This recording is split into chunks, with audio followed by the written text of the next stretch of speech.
घारो खां रिपोर्टर ज़ुहैब शेख जी रिपोर्ट मुताबिक़ घारो लॻ बंभोर स्पार्क विंड कंपनी प्रोजेक्ट जे इंतिज़ामिया ऐं मक़ामी माहिरनि विच में रस्ताबंदी वारे हलंदड़ तकरार ते रखियल ॻाल्हियूं नाकाम थी वियूं। रिफाइस विंड कंपनी प्रोजेक्ट इंतिज़ामिया पारां मक़ामी माहिरनि जा मछीअ जे शिकार लाइ समुंड न वेंदड़ समूरा रस्ता बंदि कया विया हुआ, जंहिं करे मक़ामी माहिर कंपनी जे गेट हाणे मुसलसल 4 ॾींहं ऐं राति सीअ में बि धरणो हणी वेठल आहिनि ऐं सख़्त परेशानी में मुब्तला आहिनि ऐं उहे पंहिंजो गुज़र सफ़र करण में तकलीफ़ुनि खे मुंहुं ॾेई रहिया आहिनि। अॼु उन मामले ते टियाकड़ी जी कोशिश लाइ सूबाई वज़ीर जेल खाना जात हाजी अली हसन ज़रदारी, सूबाई वज़ीर ससी पलीजो ऐं ज़िले काउंसिल जे चेयरमैन हमीद पंवर जे नोटिस वठण ऐं टियाकड़ी करण बाबति ॻाल्हियूं रखियूं वयूं हुयूं। एहतिजाज कंदड़ माहिरनि जे अॻुवाणनि जिन में यूसी कक्कड़ ऐं उन जे चेयरमैन हबीब रहमान मक़बूल, हदियो बलोच, मुमताज़ हदियो बलोच ऐं ज़िले काउंसिलर मेंबर सचल खासकेली,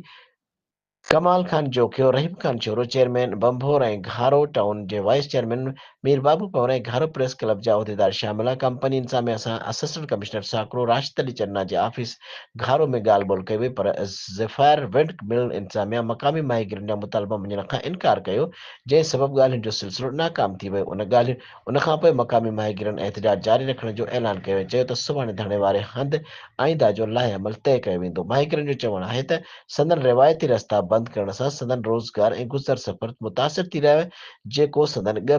ॻभे टुकर लाइ वॾो नुक़सानु आहे। उन्हनि एहतिजाज जारी रखंदे इंसाफ़ जो मुतालबो कयो आहे ऐं हुकूमत खां अपील कई आहे त मामले जो मुस्तक़िल हल कढियो वञे।